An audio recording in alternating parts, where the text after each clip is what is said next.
What's going on, everybody? Happy July 4th. It is a kind of a later episode here today on the big thing. But nonetheless, I wanted to make sure that I got an episode out for you. And I figured, and also if I did my Stranger Things episode yesterday and said I would talk about a couple things here today. And even though there's not a massive amount of news going on, I figured let's do a couple questions from you guys. And that's what we're going to do. We're going to do pretty heavy layered question episode on Big Thing, and there's stuff about the Schmoedown, obviously. There's some stuff about the boys. I think that the main thing is what I'm probably going to title this is my favorite movies and TV shows of 2022 thus far. I'm not going to do like a ranking at all, but I'll just talk about that because some people ask, so we'll get into it. But that and more. And if you're brand new to the channel and you haven't checked it out before, we're almost at 50,000. We got to get there. We need you guys to help us out. So subscribe, do that, do all of it. It is the big thing. It is July 4th. Let's get it.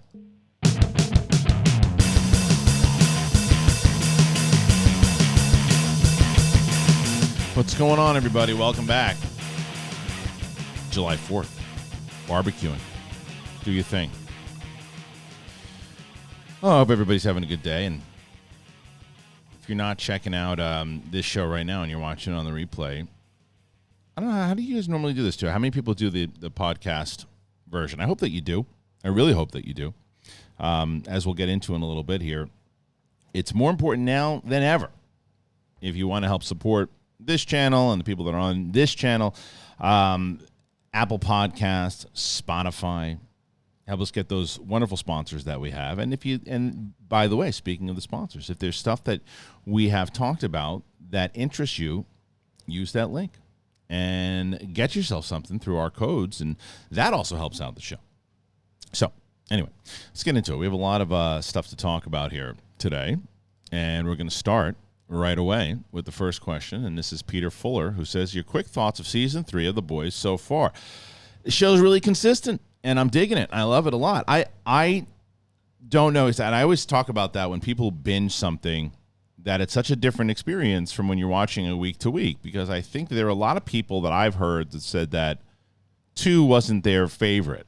I loved 2. Thought 2 ended strong. And I just think that coming off of 2 and the way that it just had ended and everyone kind of overhyping 3. I like 3 a lot, don't get me wrong. And I'm sure that there's more, and the way that this is what I love about this show is that the writing of the show is so consistent that it sets up things from the beginning and it continues to pay off. And I feel like each episode is getting better and better and better. And there's definitely outrageous shit, and there's stuff that I laugh at all the time. There's something that just happened, a conversation between, I'm not going to spoil anything, between Huey and Butcher. And something, they're in the middle of this conversation, and something happens, and I was like, that is just the epitome of what this show is all about. So it's still very fresh to me, and how they're able to spin the characters, and each one going through their own arcs and throwing things through, and it just plays very well. So I'm really enjoying 3, and it's just hard for me to judge comparing to 1 and 2 because I've watched 1 and 2 in full. I completed both the seasons, and 3 is still developing for me, and I haven't gotten to what everyone's talking about with Herogasm and all that stuff. So I haven't gotten there yet. I'm starting episode 4. What my goal with that show is that I'm going to be able to finish the episodes so I can do a series finale kind of immediate reaction, and then do a series review like the next day. So that's my goal on it. But I'm digging it. I'm digging it a lot. It's a show that I look forward to. My wife and I are doing this thing right now where she's obsessed with Outlander. Like, she loves the show, and I haven't had a chance to watch it, so I can't tell you if I like it or not because I've never seen it. But she watches it, and we've been doing this thing where we'll try to watch something and find something together, and then ultimately we do the thing that every couple does. You browse through the Netflix and then Amazon and then Hulu. You go through everything 1,000 times over. You find one thing. We started the Chris Pratt show. It was a lot of fighting. She was like, I don't know. And then she went up to watch Outlander, and then I watched The Boys. And that's what we've been doing until we both – she's going to be watching that show until my kids are in college, because there's like 5 seasons with like 14 episodes apiece or something, where The Boys is just 7 episodes each season. I'll be done with it pretty soon. But anyway, that's I'm enjoying it thus far. So thank you for that question, Peter. Next question. Love them Bruins. How pumped would you be for a Yankees versus Dodgers World Series this season? You know, I thought I was going to get it a couple years ago, whenever it was, 2 years ago, when they were so close.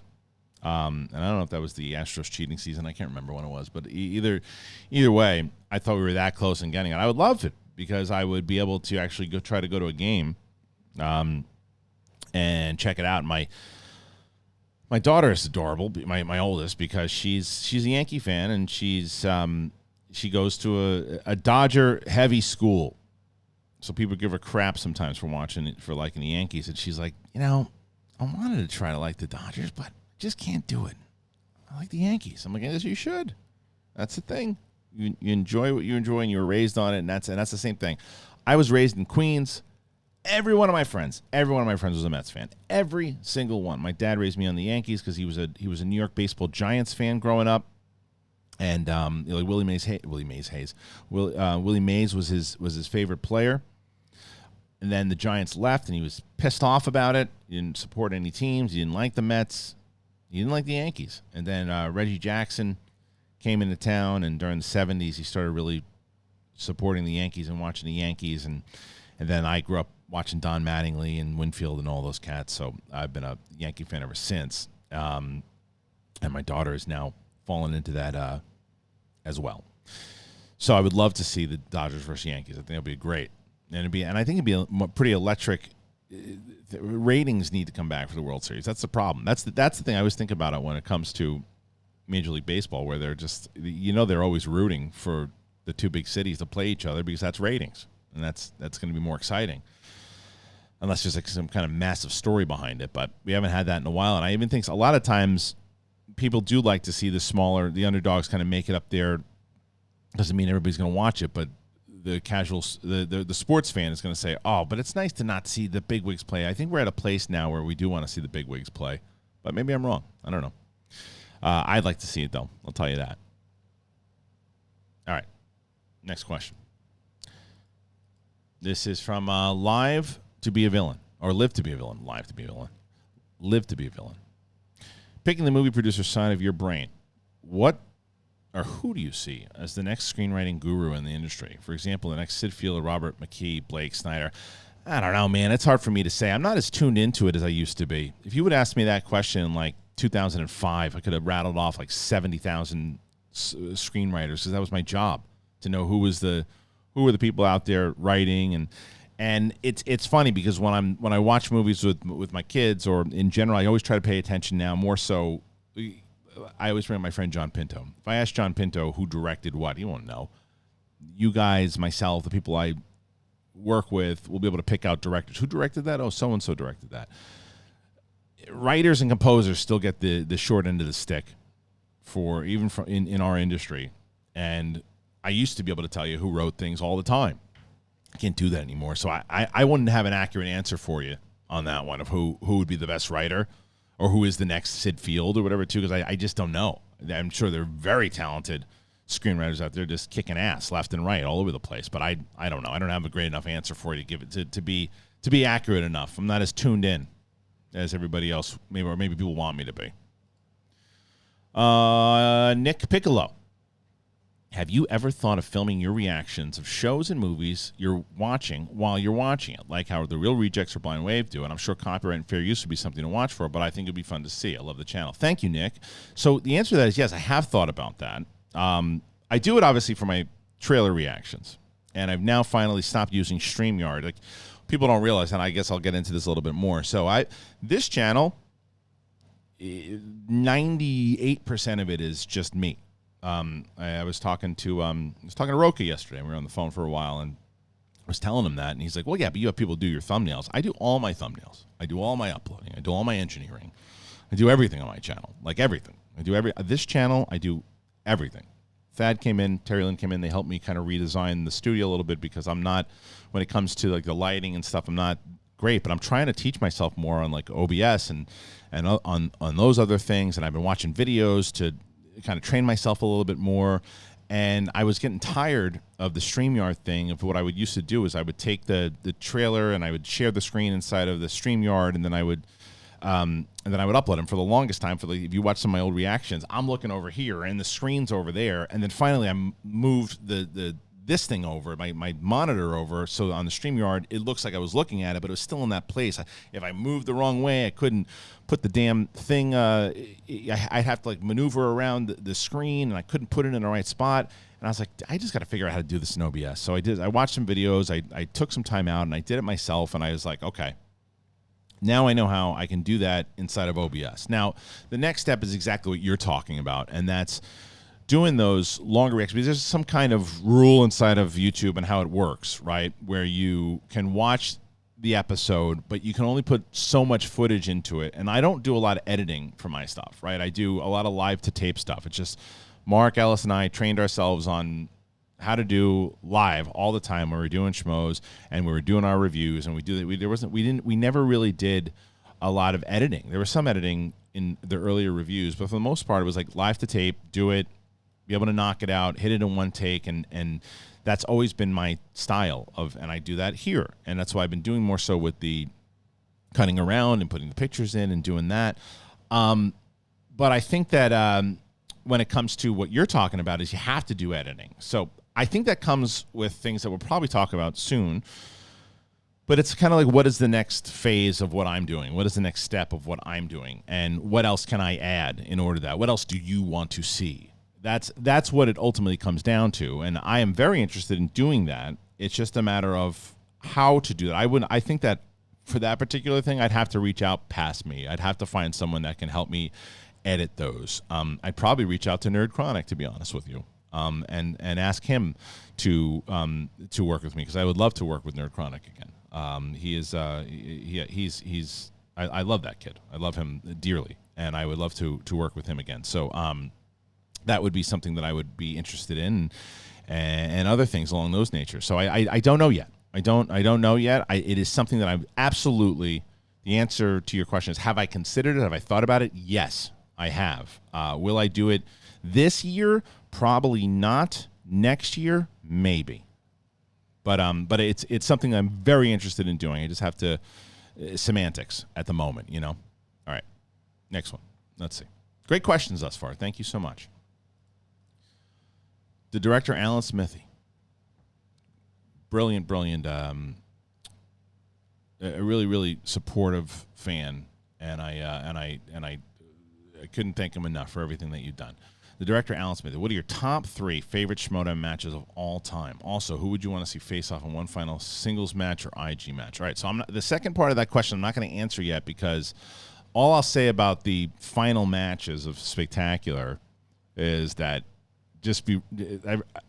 if I get the card that I want, which I think that I might get, you guys are going to be very happy. It's going to be a very, very good card.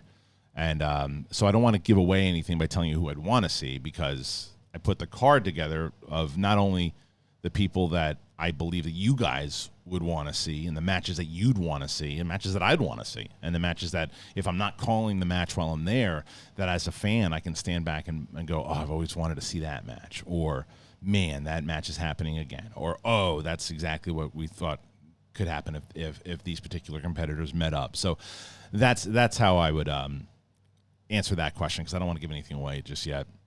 As far as I don't think I'm going to rank top 3. I'm just going to go, as I saw that question come in, I was like, I'm not going to think about it yet until I read it. And now I'm going to think of the top 3 that pop into my head immediately. And this doesn't mean that they're my top 3 like favorite of all time. It just means that the 3 matches that always stand out to me when I think of great matches. And the 3 that pop out immediately are Merle versus Roca 1, when Roca won the belt.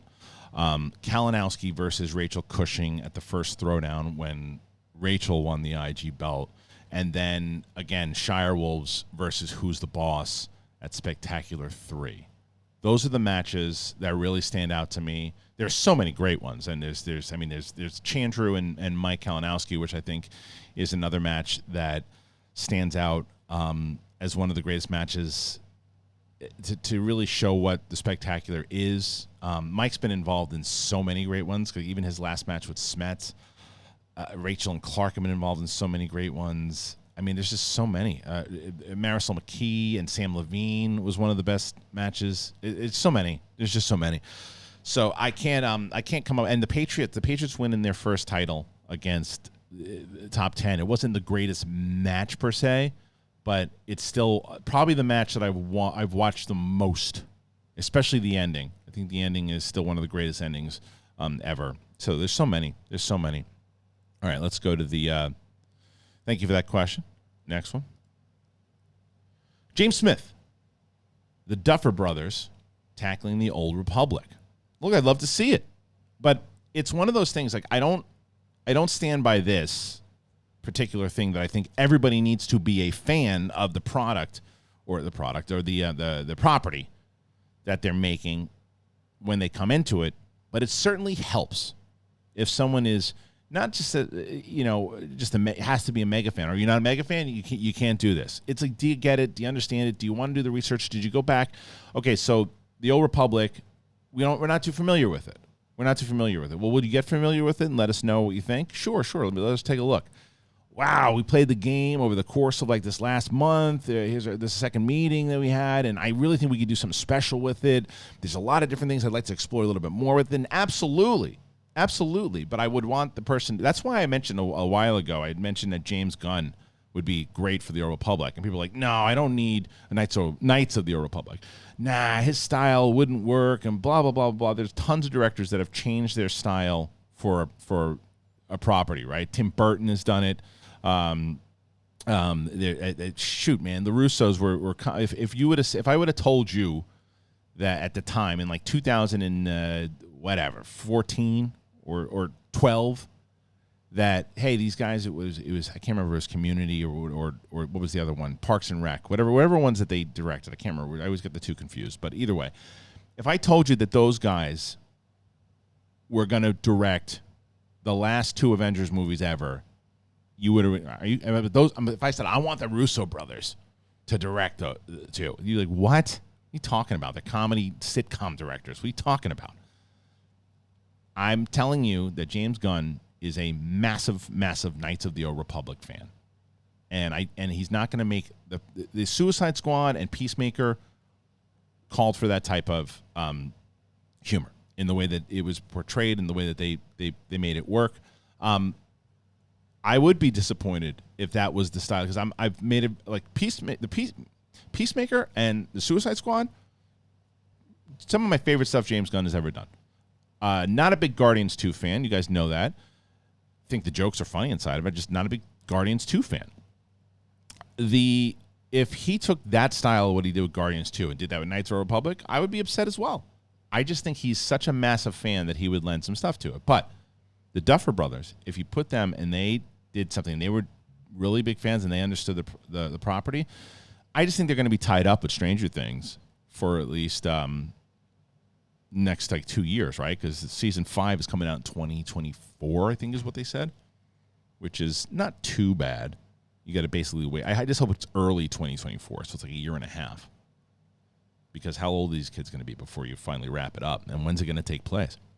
But yeah, I'd love for them to do it. I want to see what they're going to do next past Stranger Things. I want them to finish Stranger Things, and then I want to see. But they're talking about doing spin-offs inside of Stranger Things. So who knows? But I'll tell you what I do know. I know that Storyblocks is great, and I'm getting a lot of good feedback with Storyblocks.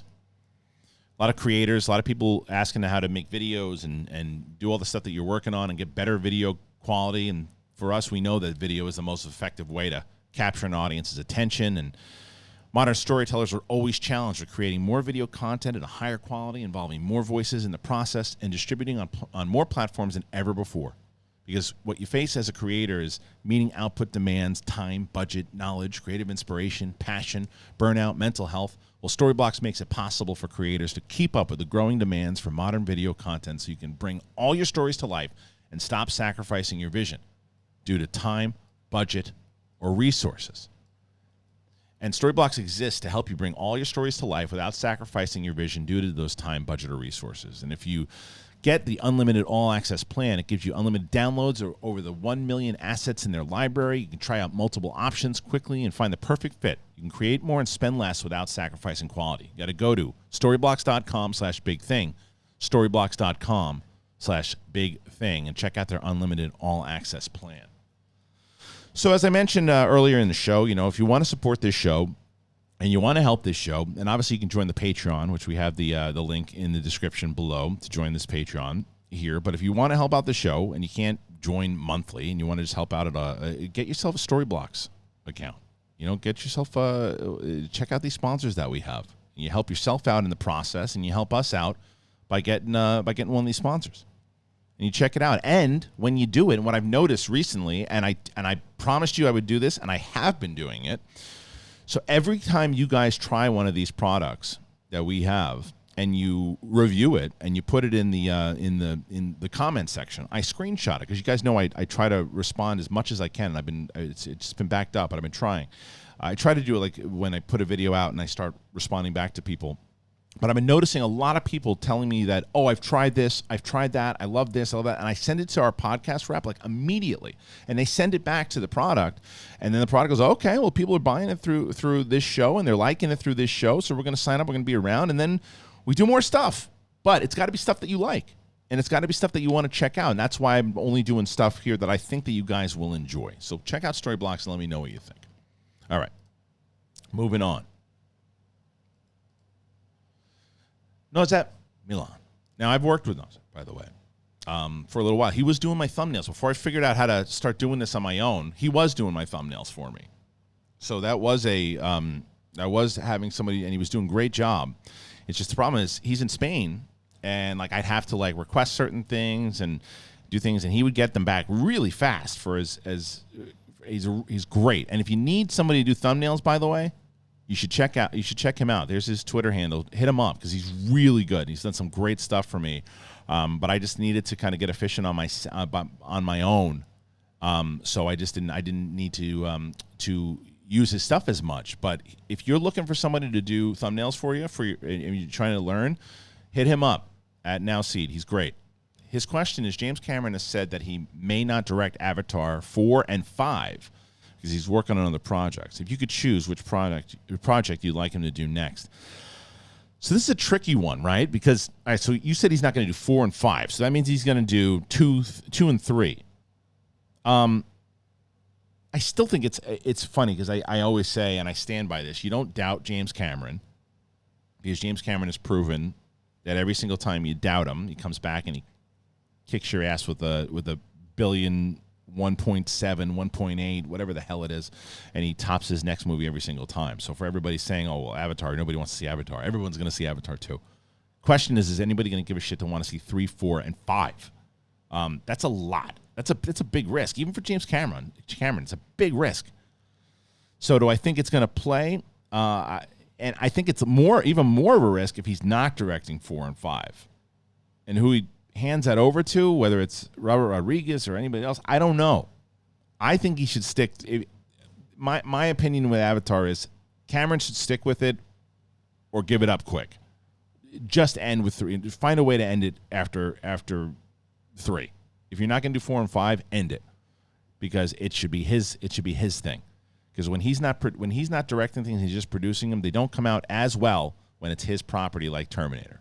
Now, no Terminator, in my opinion, no Terminator has been great other than 1 and 2.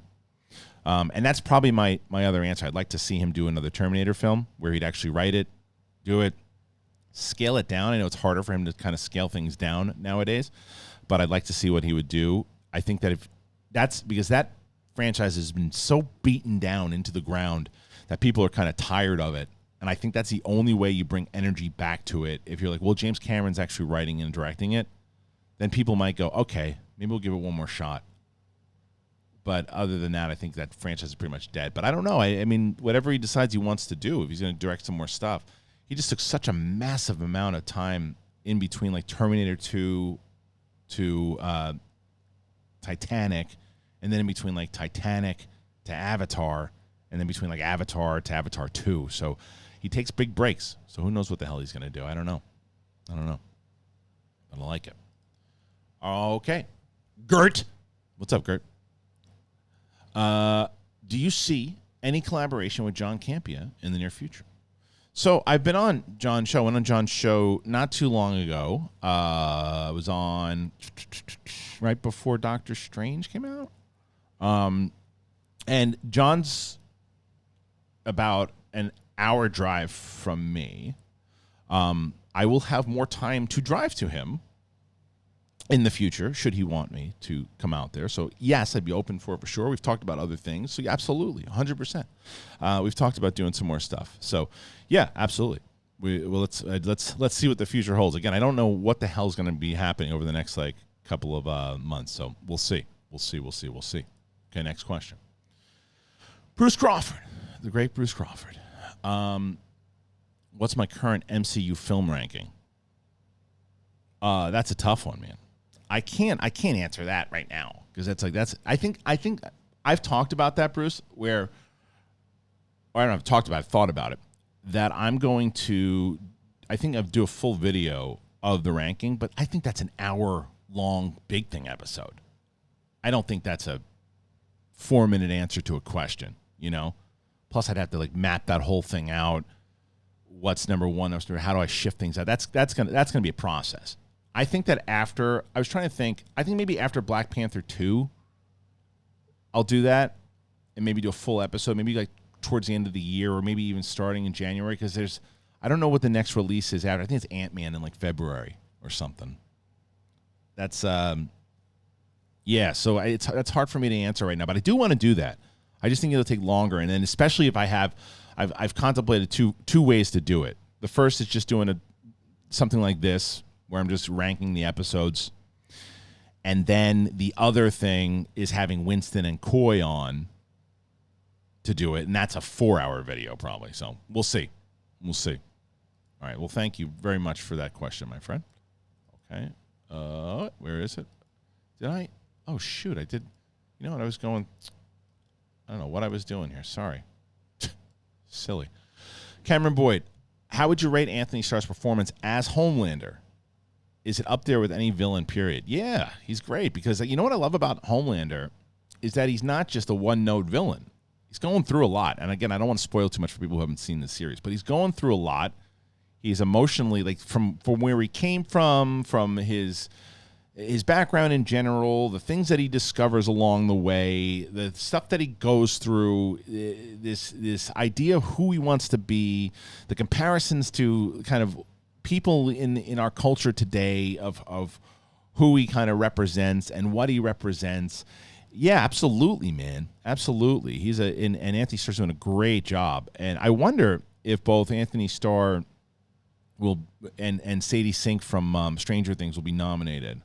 I think they both deserve it. But yeah, I think Anthony Starr is fantastic in this role. And I'm so bummed. Well, I don't know. Maybe I can still have a chance to do this, but a friend of mine is an executive for this show, and I've told this before. She and I went to dinner right before the show came out, and she, to her credit, was and obviously when you're working on a project, you're going to rave about it, but I trust in her. She worked on The Walking Dead for a while. She worked on other things, and she's a very stand-up lady, and she's got very good creative instincts, and she was like this. She's like, you're gonna love this show. This is before season 1 came out. She's like, you're gonna love this show. This show is right up your alley. We're very excited for it, and it's gonna crush. And she was 100% right. It took me forever to watch it, but the reason I bring that up is that she had reached out a while ago and told me she can get me some people on the show, and I've been talking about getting them, but I was like, and I remember saying to myself, I don't know the show well enough that I don't want to do a discredit to my friend and then start just kind of BSing my way through it and not have watched it. And I didn't have a chance to get through it. But now it's one of my favorite shows, and now I have to reach back out and say, hey, I would love to take you back up on an offer. At this point, you could say, go scratch your ass. But I'll give it a shot and see what happens. But I would love to get Anthony Starr on the show. I guess that's where that rambling went finally. Thomas Schofield. This is not a question, but I just wanted to wish you good luck. Thank you so much. Couldn't imagine what you feel like now. Hope you see that bright days are ahead. I'll keep listening to the Big Thing and anything else you come up with. How deeply this Schmoedown has affected us all, I wish I knew. Well, thank you. How am I feeling right now? Well, we'll do that in a second. I guess this is the same thing. Justin Square follows that up by saying, not a deep question or TV movie related, but how are you doing right now? And I appreciate that as well. Two great people asking very nice questions. And there's more questions that are coming up about it, so I'll save it for the overall idea. But yeah, of course I'm bummed. You know, this is 9 years of my life, and something that I was very passionate about, and I still have an instinct about what it could have accomplished and done in general that it didn't do. I'm talking about the Schmoedown, of course. People are like, what the hell is he talking about? And so, I'm bummed about it. Very much so. And especially I stand by the fact that for people, what I saw after, there are tons of people tweeting about it, and I thank everybody, and they're retweeting and talking about the message itself. And what I saw that was disheartening at the same time as it was flattering was all these people that used to watch it and loved it and said, I hadn't tuned in a couple of years. And man, I wish I would have tuned back in and checked it out, but the digital things weren't for me. There's so many people that didn't check out Friday Night Titans and didn't see what Friday Night Titans is everything that we wanted the show to be since the beginning. I saw some ridiculous, I blocked the guy from Twitter. Ridiculous moron is what I'll call this person. A ridiculous moron who said, we don't want the WWE style, we just want trivia. Is that so hard? It's like, hey, fuckhead. It was always wrestling from the start. From John Roca, from when it was getting 300,000 views, and people going through tables during the most popular era of it. It was always wrestling. So that when it's most popular. So stick your head up your ass and go run around on a playground, because that'll get you arrested. So the point is that everything, like if Friday Night Titans would have been created during that era, I can't even imagine what it would have been, because it was everything that it needed to be in one spot. And again, as I go through some more, there's more questions that are coming, so I don't want to get into it. But as far as how I'm feeling, bummed out about it. Now, as far as this channel goes, yeah, it's like, that's the thing, is that what I will ask you guys, all you guys, check this show out, man. Like, and I've said this many times over. Like, this is finally the show after many, many years that I've been hunting down, trying to do, because I can do a show like this, an hour show, where I'm talking to you guys, I'm listening to your questions, I'm doing these things. Then I can do a show on Wednesday where it's me and Steph and Mike talking about Star Wars. And then on Thursday, Brett and Roxy come in and we goof around about everything that's going on. We can talk TV and movies, but then we can goof around on Roxy's dating life. And then Friday, we kind of tie it in a bow with a rewatch with myself, Winston, and Coy. I think that this is the best kind of iteration of everything that we've done so far, because it's at such a rhythm. And I just also understand that's about you guys getting comfortable with that schedule, obviously, with learning more of the personalities, or not the personalities, so you should, but the show itself, listening to it on podcast. And then that's also why I'm making sure that there's the reactions, the reviews, the things that are on that are me, that I'm doing, that also adds to the new people who come in. There's probably tons of people who, if maybe that found this show that you're watching right now, found this channel through one of my reactions or my reviews or instant reactions or out of the theater reactions. I'll be doing tons of those again. So that's the way, and that's why I mentioned earlier, if you want to support the show and help us build, because that's the goal, is to keep building this channel and building other things. The way you can do it with no financial obligations at all, just download the podcast on Spotify, on Apple Podcasts. If you can contribute, get one of those sponsors, man. Find one of them that you like, whether it's Athletic Greens, whether it's Storyblocks, whatever it might be, something that works for you, that you like, get one of those. That helps tremendously.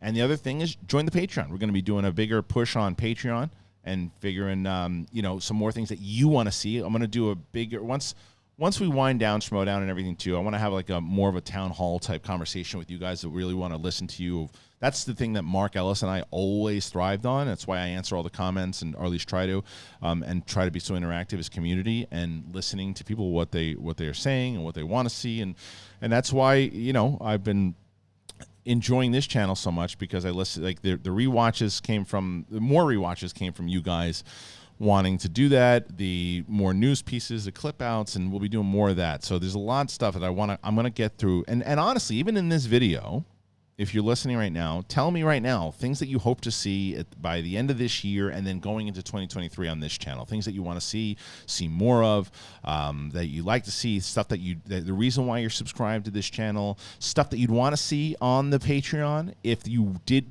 were interested in becoming, what would it take for you to say, well, yeah, that's worth it to do? Is it an exclusive show over there? Is it something particular? Is it a Q&A? What is it? You guys get to be the producers of it, right? Is it a particular sponsor that you want us to go after and say, look, you know what? If you guys had that sponsor, we'd definitely help you out. I saw the sponsor on this particular show, blah, blah, blah, blah, blah. So I'd love to hear your take on it. Like you guys be kind of the producer on the side of it as well. But thank you to both Justin and to Thomas for that. All right. Jordan Wilshire. Thank you for the 9 years of entertainment. Really sorry to hear the Schmoedown is ending, but we'll be supporting you no matter what. Thank you, my friend. Can I ask what would have needed to happen post-pandemic for the Schmoedown not to be ending? Very tough question, man. And then this will be, I think that I'm going to wind up answering two questions. Someone asks a similar question, so I'll just kind of get to it here. All right, so in 2019 was the conversation. Well, I took it off of Collider while I was still at Collider. I was an executive over at Collider, and I realized I just didn't want to do that anymore. I didn't want. It wasn't fair to me. It wasn't because I wasn't into it. I wasn't passionate about it. It wasn't fair to Mark Fernandez because he was putting all his chips and having me do this stuff and being executive over there, and I just didn't want to do it anymore.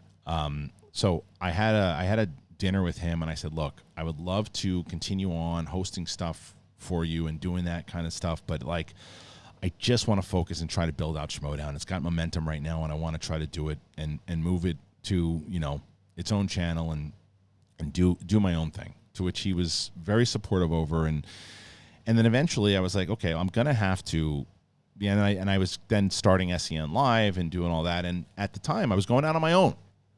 And when you're going out on your own, I didn't have any financial backing. I had nothing. So I had to figure out, I had the Patreon.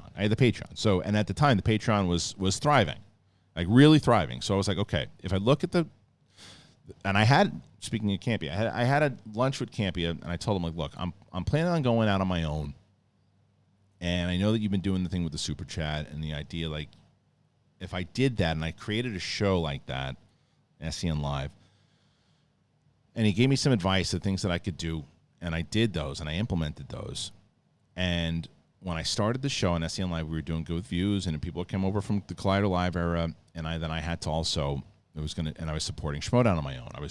Schmoedown was supported by donations. It was promote. It was and then so what people do not understand is how much live events cost in general, right? You got to rent out the actual theater itself. You got to pay the competitors. You got to pay the crew. And I will say that at the time when I was running it by myself, the crew and everybody was basically doing me a favor by taking very low rates because it's all we had. So you could do them at, still, if you guessed how much a live event costs, you would be wrong. They cost way more than you think. So, but there was also part of a plan of a business that was doing pretty well at the time. And this is, again, 2019, so we were doing pretty well. And so even if I think that the New York event and Chicago were the ones that, okay, we made a little bit off of doing it, so we could add a little bit more into the tank, and it all went back into the tank to be able to do more things. We were getting some sponsors and everything. So I had a meeting with Skybound Entertainment, and it was a great meeting, and I had met them previously about a year before, and we were talking about doing stuff together, and they were phenomenal, fantastic, and they got the vision, they understood it, and they wanted to get into the live events business, and we had a conversation, and we did it, and I already had the New York 2020 event planned, so they kind of came on, helped, and then they fully produced the Atlanta one. We sold it out.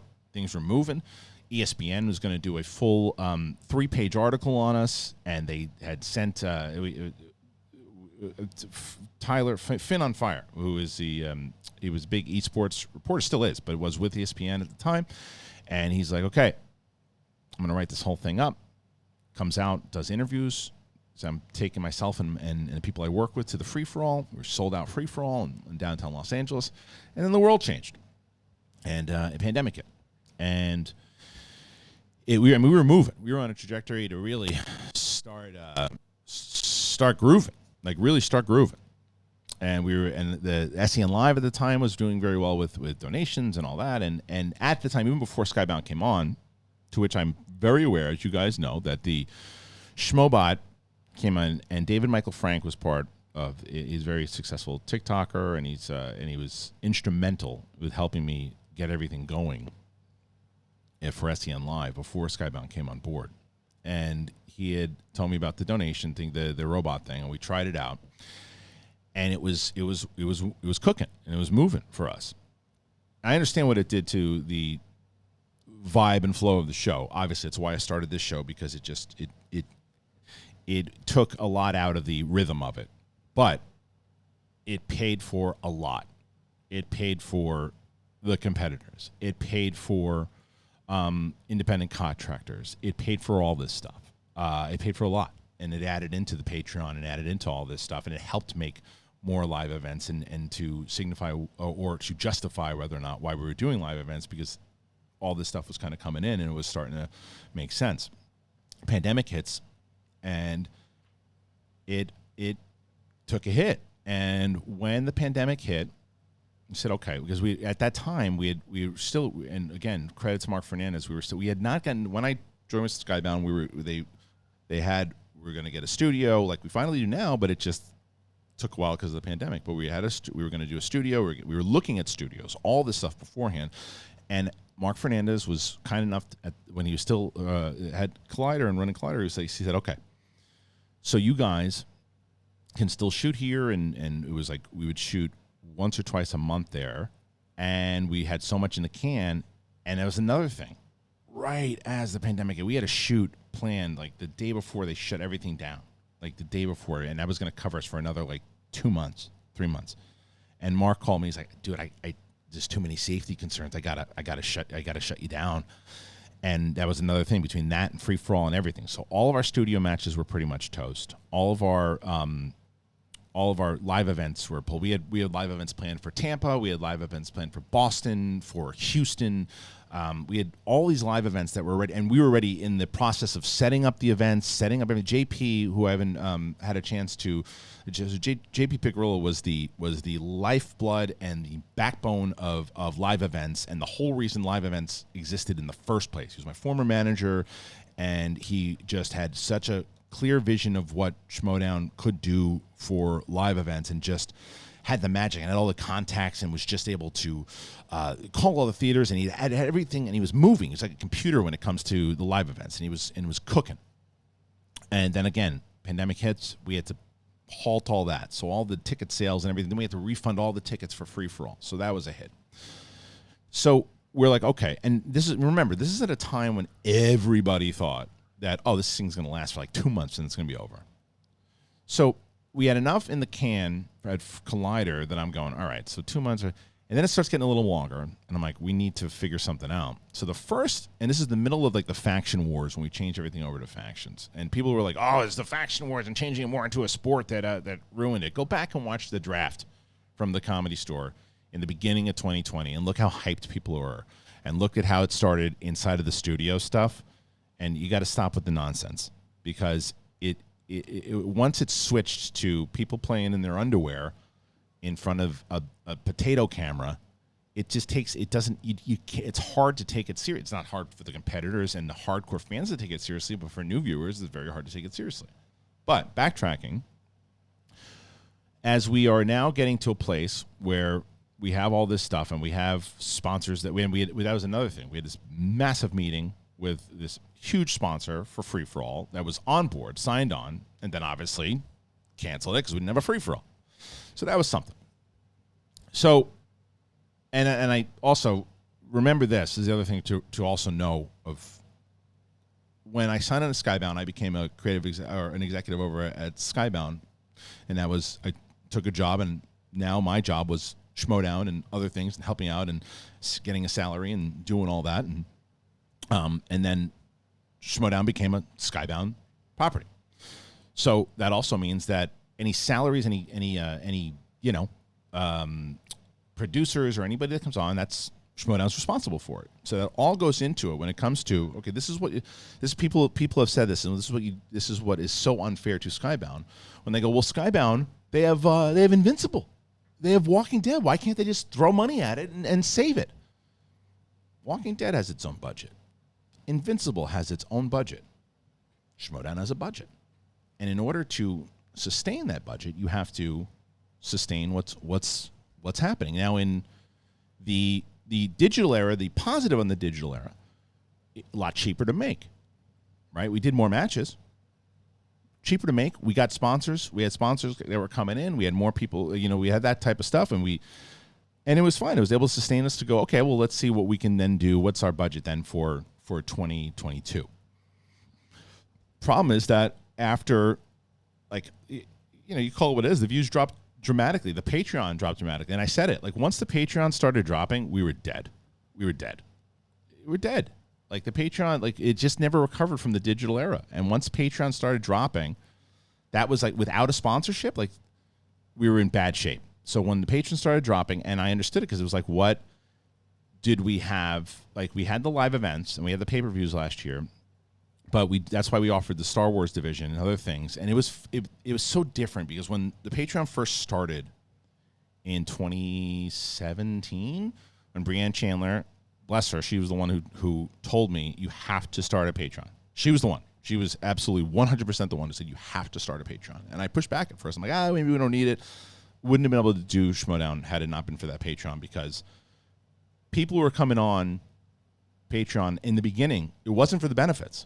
It was to support the show, and it was to say, okay, here's, we had some fun benefits, but people were joining to join it. And then as it progressed, people were like, well, what's the offers? Why? And it became less about the support of it. And there's nothing wrong with that. I understand that. I'm not telling people because you didn't support it, it's dead. No, I get it. And we've always said that we want to treat it like a streaming service.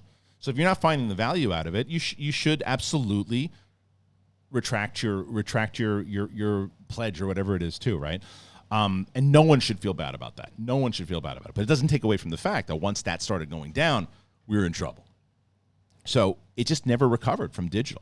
It just never recovered. And then again, Skybound was and has been fantastic with everything. It's just let's try to make it work. Let's do this. Let's do that. But when you look into, again, the things that you got to remember, studio costs, independent contractors, competitors. And that was the other thing. I've seen ridiculous amounts of stupid threads that have said the competitors don't get paid. Bullshit. The competitors don't get paid. Bullshit. The managers don't get paid. They certainly do. And that's a cost.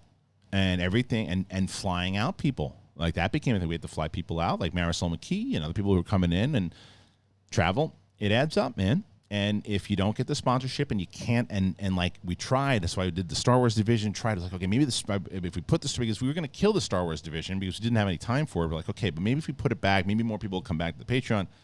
Didn't work.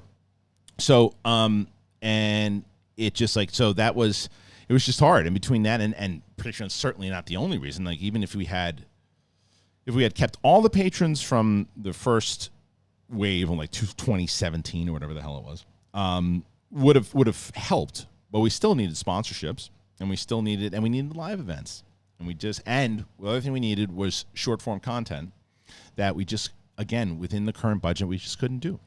So it's not as easy as saying, well, you guys should have done this and you should have done that. There's a number that you gotta stick with, and we just couldn't do it. So it was a bummer. I understood, I get it, but and then the way that it's working with Titans is that we have a lot that is that's shot, and and again, super credit to Skybound, who was just well, we want to make sure that this thing goes out well, and that the community feels happy with the last thing that we give them. So what can we do? And we all kind of came together and said, well, let's give them a really big spectacular with everything that we have and everything that we can do. This is what we're able to do, and let's do spectacular. And it's going to be it is going to be a studio event. We're going to shoot it at a studio and release it so we can give you guys the best kind of produced show that we can do. And they were great, man. They were really great and supportive on how we should do this. and that's kind of how it all kind of went down. So, yeah, so that's kind of the bottom line of it. So I know a lot of people are asking, but that's it. So okay, let's see. And there'll probably be some more. I don't know, but as far as what would it needed to happen, it's just a lot, as you probably can imagine from what I just said. All right. Darren Scalmoni, what are your top 5 favorite movies and TV shows of the 2020s? Of all the 2020s? Oh my God. How about 2022? Let's do that. Let's do 2022. Because I can't do 2020s. That's gonna be tough. But I'll tell you the movies, and this is not going to be like a from 10 to 1. These are the things that stand out to me that I've enjoyed the most watching this year. So far that I just, there have been a lot of quality things so far, and I probably leave something out, but all the ones that kind of stand out to me. Top Gun Maverick is easily the best gem that I've found thus far inside of 2022. I was excited for it, but I wasn't expecting it to be that good. I just love it so much. Can't wait. I'm just counting the days that it's eventually going to be available on streaming or Blu-ray or whatever, because I want to see it, want to show my wife, want to watch it again, want to watch it with my daughter. But I also know that it's going to be a little bit because it's still crushing at the box office, and that makes me happy also. So that's one. The Offer was a show I had no idea, another Miles Teller thing, no idea what it was going to be, how it was going to be, and it's just been this pleasant surprise of just wonderfulness. I love it so much, and it was great. It's Paramount Plus, and I wasn't expecting it to be so good. I had heard about it, saw a trailer about it, didn't really know enough about it at first. I thought it was just a kind of documentary on The Godfather, and then when I found out it was scripted, it was a little more intriguing. And then looking at the cast and everything that they did, that show really surprised me. So that's up there for sure. The other thing, Stranger Things season 4 has been something. Another show, was gonna watch it because I liked the previous seasons, but I wasn't bouncing off my seat waiting for it, but I couldn't stop watching it, and I wanted it to keep going on, and I loved the 2.5 hour finale and the way that it all played out, and I think it's better than season 1, not by much, by a little bit, but still up there. And the fact that they could do that years later and make it that more intriguing and tie it all together and add some new characters and add a really memorable villain and have some great performances. The acting has just gotten even better. Sometimes acting gets worse with child stars, and they've gotten so much better. And that's not saying anything against their past work. They've just gotten that much better. So I've loved everything on Stranger Things 4. The Northman was a movie that I was excited about, but again, not so pumped about, because I don't love The Witch as many as a lot of other people do, or Lighthouse, and I thought they're good, but there's something about this movie that I was intrigued about, and I was mesmerized by it for sure. So that's one that I think that really stood out. The Batman is another one that, even though I think it's a little long, I love the idea of this David Fincher version of what Matt Reeves did, and I was always saying how good I think Pattinson would be as Batman, and I wasn't proven wrong. I thought he was phenomenal. Colin Farrell as the Penguin is something that I want to see, and how that's going to play into an HBO Max series is even more intriguing. So that was something for sure. Obi-Wan Kenobi, listen, and even Boba Fett, right? Like, I know that people are like, come on, you're just saying that because you're a Star Wars fan. Maybe, but the fact that to watch Vader and Obi-Wan go at it again, I still think, totally missing the music, but the fights that happened between the both of them, both fights between Obi-Wan and Vader lived up to the hype, I thought. I still think they would have lived up even more so. They had the music, but again, that's neither here nor there. The fight itself was fantastic. I thought there was the episodes inside of the Mandalorian, exactly. The Mandalorian episodes inside of the Boba Fett stuff were some of the prime Star Wars that we've gotten so far. Great stuff. What was the other one? There's Elvis. Elvis is a movie that I loved. The Black Phone is a movie that I really loved a lot. The Boys season 3 is something that I've loved. A lot of quality stuff so far this year. So those are some of the ones that stand out. And Everything Everywhere All at Once. That's another one. It took me long enough to watch the damn thing, but I finally did, and that's another one. I think that is such a great and incredibly creative movie and the better multiverse movie. Just saying. All right, couple more, and then we're going to try to move on here. It's a longer episode. With the Movie Trivia Schmoedown ending, do you have any plans for another big project moving forward, or will we see you return to your roots, so to speak? And that's from Riculus. So, I mean, I think that you're seeing it now, right? I think that I'm going to put everything I have into this channel and everything that I have, and I hope that you guys will be on board for it. And I hope that you guys will come in here and comment more. And I don't think and a lot of times people don't realize it when you're watching a video, and it's like the support of when you're clicking that like button and leaving a comment, it helps a lot, man. Like, it really helps a lot, because what it does is that with the way that YouTube moves is that more people will start to see, and that's why I put out these short form videos. That's why I do out these instant reactions, because if you see one of my instant reactions, like I'm going to do one for the boys on Friday, and if you're watching that show and you see it, click on it, like it, watch it. It starts to pop into other people's feeds, and then they start to learn about the channel, and they learn about the show, and then we start to do stuff. And I'm not going to lie to you, I'm definitely don't know what my next step is with like my family. I got 2 kids, I got a wife, I got a family that I got to support, and I got to figure it out. And it's like there's nothing that is in concrete, no decisions that are made at all at the moment. I don't know what the hell I'm doing next. I have no idea. But I know that there's certain things that I have to do, and one of those things is continuously build this channel and build it out and have you guys involved. And so when you are able to comment and do that stuff and do any of these things that anything that you're able to do to support, like I said, whether it's liking a video, commenting on a video, subscribing to the podcast feed, leaving a review on the podcast feed. And the podcast feed can be found in the description of this video. Getting one of the sponsors, joining the Patreon, whatever you are able to do. Throw in, there's ways. I didn't even realize that you could do this. People put in people put in comments into the comment section after. It used to be just super chats. Now you can put comments in there. You want to throw a donation chat in there that you can, or sticker, whatever it's called. You can do that now if you wanted to. And then you can, and I think maybe I'm going to add new formats to next year and things that I'm going to do. And like I said, I want to do a Q&A kind of town hall with you guys to see exactly what you want to see as it develops. All right, let's do a couple more. Then we'll move on.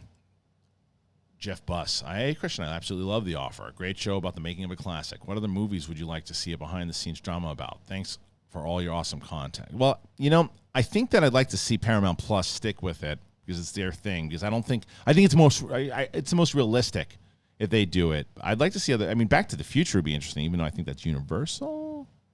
I think so. I'm pretty sure it's Universal. Back to the Future would be interesting, especially with the Eric Stoltz into the. But I don't know how much what made The Offer so special. And I think it's one of look, the reason why I think that this show will work is because of a documentary series. There's the movies that we love that's on Netflix. Those are awesome. Those are really good.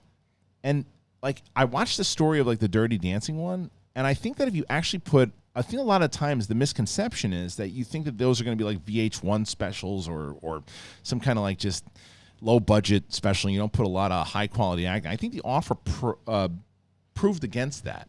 And I think that maybe it is a new kind of genre that happens. So, but Back to the Future would be interesting, for sure. Thank you for that question. Daniel Raimimi, what are some of the main reasons the Schmoedown's ending? I mean, I kind of brought that up. I kind of talked about that inside of it. All right. Darren Scamoni again. Who were your favorite wrestlers from the Attitude Era? I would say The Rock, Stone Cold, and Kurt Angle. Probably the ones that pop up the most. Movie Files. In those days where it feels like life is kicking your ass in the boxing ring called life, where do you go mentally to break out of those moments, and what motivates you to push yourself through those times? Keep up the incredible work. You inspire a lot of us in this community. Well, that's very nice of you. Thank you. I will not lie to you. I was in the last month or two, probably in the shittiest mental state I've kind of ever been in. I have my kids and my wife that obviously I always lean on, but when work starts to bum out, I don't want it to bleed over into my personal life, and it was. So, and I felt that. And to answer your question, what I do is music is as you guys may or may not know from how long you're following, music is a very important thing to me. And my late brother was a musician and piano, and he I think he had that thing as well. I know he had that thing as well. So we would talk about. But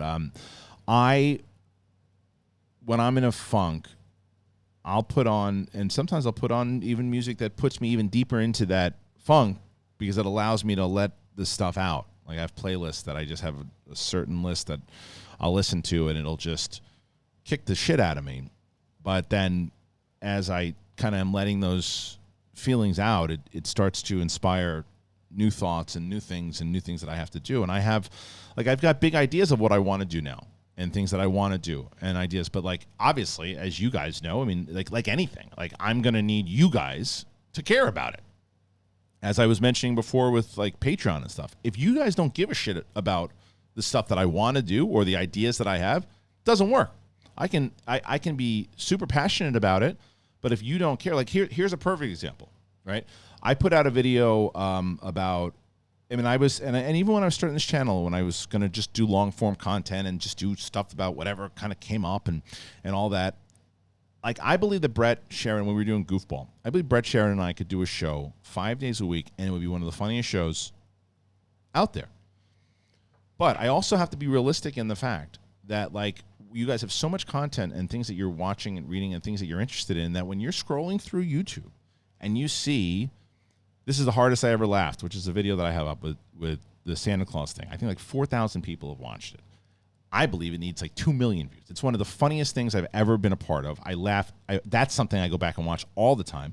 But for you guys, you're not watching like a lot of the stuff now. You're watching because you want to get my take on whether it's a Star Wars thing, whether it's a movie thing, whether it's TV. And I accepted that because I also said to myself, I can still do that and not be miserable in the fact that it's just stuff like I'm not covering stuff that I don't want to. You know, it's stuff that I want to watch. And here's Halo, for example, was a show that everyone was talking about. And I'm like, okay, I wanted to watch Halo because Halo was a game that I loved and one of the few games that I played religiously. I bailed after the first episode. I never covered it ever again after because I just didn't want to watch it anymore. And when I used to like work for Collider or something, it's like, no, we got to stick around. We got to just finish the whole season. And I was just like, oh, and I understood why you had to, but I was just, I don't want to do that. I just, if I want to bail on it, I'm bailing on it and I'm not watching it. And nobody gave a shit either way, but I'm just saying like now that's why what I do realize is that as I'm like, and I'm humbled by this and I had to accept this more so that you guys give a shit about what I think about things. And it's like, and I think that's kind of probably what it is. Sometimes I'm like, why the fuck do they care what I think? And I have to say, well, because, you know, I've pitched myself and see myself as someone that if I'm sitting with you at a restaurant or at a bar or anywhere, and we're just talking about movies, I feel and I hope that the way that I'm talking to you about movies right now is the way you would feel if we were just sharing a pizza or something together. And I would say, fuck that movie and that performance. I didn't like that because the person did this, and this. And then you very well might say, oh, come on, you're being nitpicky. Shut your fucking ass. And people write that shit on the comments too. And that's the kind of vibe that I went into. And that's the vibe why I think I love Big Things so much, where if you watch and still, and I'm determined, man. I'm determined. I know that like right now, the big thing on an episode like where we did, it was myself, Roxy, and Brett.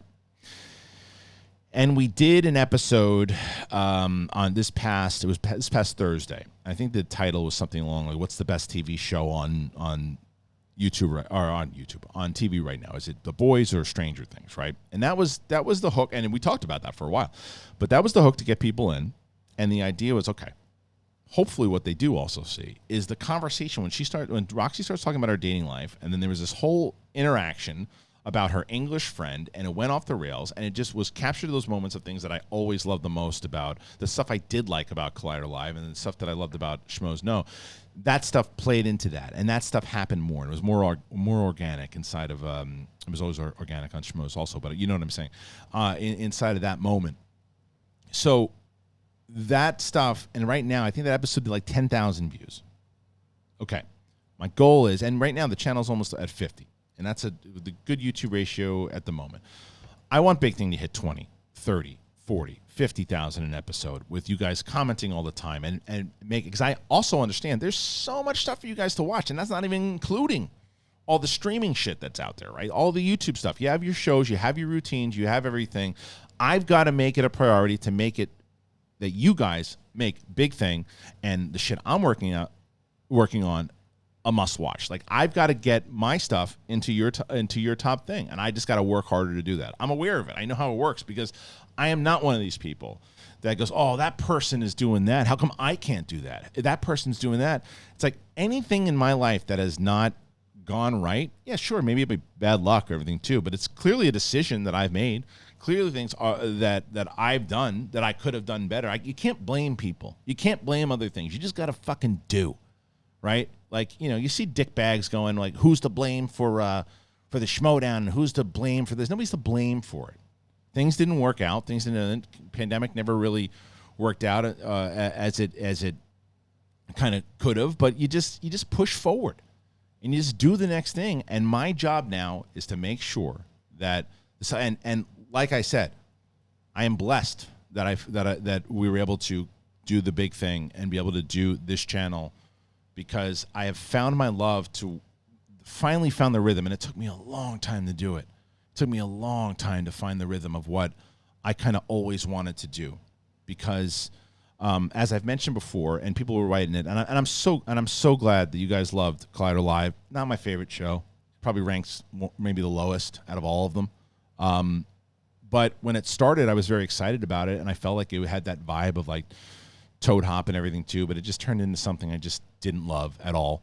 But when it started, I thought it was starting to turn into what I was looking for and craving. I can't. Mark Ellis is my brother. I don't know if there's anyone in the world who is more of a loyal, just great human being more than him. I don't want to get too emotional right now, but like when my brother did pass, there were a lot of people who were very supportive, but not like he was. I won't go into full specifics, but like he's just always been there through thick and thin. So when anybody always says like, oh, did you guys break up? No, we didn't. Mark was also very supportive in the way that we were doing stuff with Schmoedown, but Mark's doing a lot of great shit, right? But like, that was the thing, is we started out and we did our own thing, and we kind of fell into a lot of the stuff that we were doing, whether it's the Schmoes Know like podcast and all that stuff. And Mark was always, and that's why he's so successful at stand-up. Stand-up has always been his priority. Mine has been able to find a show like this to where I can pull a day and just talk into the microphone for an hour and talk to you guys and bullshit with you guys and do these things and move on and talk about movies, talk about TV, talk about like all that type of shit, right? Mark doesn't, he'll tell you straight up, he doesn't want to go to movies 2-3 times a week. He wants to watch fucking ESPN and do his thing. He loves movies. And when it comes to the certain things he wants to see, Top Gun, you bet your ass he'll be out there twice seeing it in the movie theater. But for him, you know, it's like there's other things he wants to concentrate on. And the flip side of that is I want to do more stuff. This is another goal that I want to do. I want to get to this show, Big Thing, and my channel to where I get to a place. Like, I don't think we're there yet. Because I think someone asked me this. I don't know if it was on one of these things or in general. Like, we're not there yet. But I want to do a thing for 2023 where we have enough viewers and we have enough audio listeners that I can take myself and Brett and Kate and Coy or Winston or whoever, Mike and Steph, whatever iteration it is, and go do a live show somewhere and do 3 to 5 shows for the weekend. Do a comedy show, do a live podcast, do like 5 or 6 shows over the course of the weekend. So, you know, like I said, it wouldn't be, and that was the other thing that live events were so expensive, is because you had to fly out all the competitors, you had to fly out all the production crew, you had to get all the equipment. I wouldn't even do that I don't even know if we would tape anything for the shows themselves. Maybe my camera, my phone. But it would be more so of just doing the show and doing live and getting back into stand-up comedy. You know, I've been working on stand-up, and I'd want to make sure that you guys, it's something that you'd be interested in seeing. So, all right, this is turning into a longer show. I'll do this last one, and then I got to get the hell out of here. the 7th Hawkeye.